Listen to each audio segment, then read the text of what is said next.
আসসালামু আলাইকুম। চাল ডাল দিয়ে পাতলা খিচুড়ি রান্না করলাম, পেঁয়াজ বেরেস্তা করেছি। এখন এটা বাগা দিচ্ছি।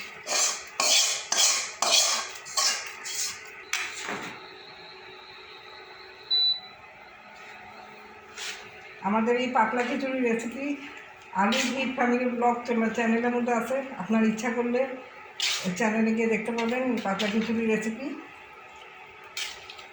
বৃষ্টির দিনে পাতলা খিচুড়ি খেতে খুব ভালো লাগে।